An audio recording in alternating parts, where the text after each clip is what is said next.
Mega Nine TV. Andhra Pradesh నడిబొడ్డున ఉన్న గుంటూరు నగర ప్రజలు దశాబ్దాలుగా ఎదురు చూస్తున్న కళ ఇప్పుడు సాకారం కాబోతోంది. నగర విస్తీర్ణం పెరుగుతున్నా ట్రాఫిక్ తిప్పలు మాత్రం వాహనదారులకు నరకం చూపిస్తున్నాయి. ముఖ్యంగా హైదరాబాదు, రాయలసీమ, పల్నాడు ప్రాంతాల నుంచి రాజధాని అమరావతి లేదా విజయవాడ వెళ్లే ప్రయాణికులకు గుంటూరు సిటీ ఒక ట్రాఫిక్ పద్మవ్యూహంలా మారింది. కానీ ఇప్పుడు ఆ సమస్యకు శాశ్వత పరిష్కారం దొరకనుంది. గత ప్రభుత్వం పట్టించుకోకుండా వదిలేసిన గుంటూరు ఇన్నర్ రింగ్ రోడ్డు 3వ దశ నిర్మాణ పనులు ఇప్పుడు శరవేగంగా ఊపందుకున్నాయి. వచ్చే ఏడాది నాటికి ఈ ప్రాజెక్టును పూర్తి చేసేందుకు సిఆర్డీఏ కసరత్తు చేస్తోంది. ఈ ప్రాజెక్టు విశేషాలేంటి? దీనివల్ల గుంటూరు అమరావతి రూపురేఖలు ఎలా మారబోతున్నాయి?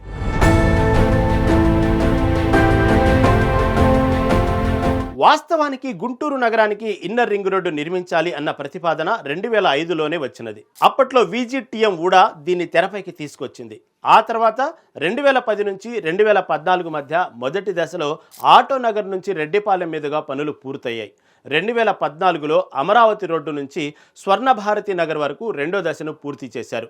అయితే అత్యంత కీలకమైన 3వ దశ పనులు గత ప్రభుత్వం హయాంలో భూసేకరణ సమస్యలు, ఆక్రమణల తొలగింపు కారణాల వల్ల పూర్తిగా నిలిచిపోయాయి.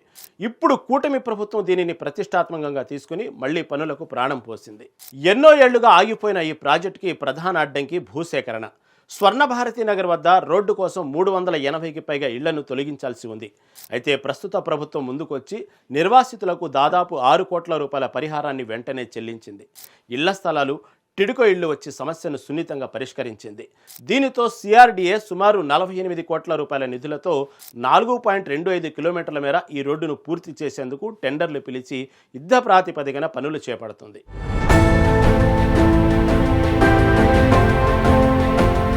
స్థానిక శాసనసభ్యులు బోళ్ల రామాంజనేయులు, కేంద్ర మంత్రులు పెమ్మసాని చంద్రశేఖర్, నారాయణ ఈ ప్రాజెక్టును ప్రభుత్వ దృష్టికి తీసుకెళ్లి పనులను తిరిగి ప్రారంభించడానికి కృషి చేశారు. వారి చొరవతో కాంట్రాక్టర్లు శరవేగంగా పనులు మొదలుపెట్టారు. ప్రస్తుతం దాదాపు 90% పనులు పూర్తయినట్లు తెలుస్తోంది. ఈ రహదారి పూర్తయితే గుంటూరు నగరంలో ట్రాఫిక్ దాదాపుగా సగానికి సగం తగ్గుతుందని అంచనా. రాయలసీమ, పల్నాడు, తెలంగాణ ప్రాంతాల నుంచి వచ్చే వాహనదారులు నగరంలోకి ప్రవేశించకుండానే నేరుగా అమరావతి, విజయవాడ వైపు వెళ్లవచ్చు. ఇది అమరావతి రోడ్డు, లాంఫాము, పంచరామ క్షేత్రాలకు ప్రధాన అనుసంధాన మార్గంగా మారనుంది.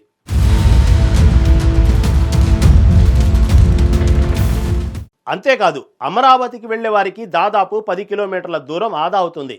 నగరంలోని అంతర్గత ట్రాఫిక్ తగ్గడంతో పాటు శివారు కాలనీల అభివృద్ధికి కూడా ఈ రహదారి ఊతమిస్తుంది. వచ్చే ఏడాది నాటికి ఈ రోడ్డు ప్రజలకు పూర్తి స్థాయి అందుబాటులోకి తీసుకురావాలని సిఆర్డీఏ టార్గెట్ పెట్టుకుంది. దశాబ్దాల కళ నెరవేరుతుండటంతో స్థానికులు ఆనందం వ్యక్తం చేస్తున్నారు.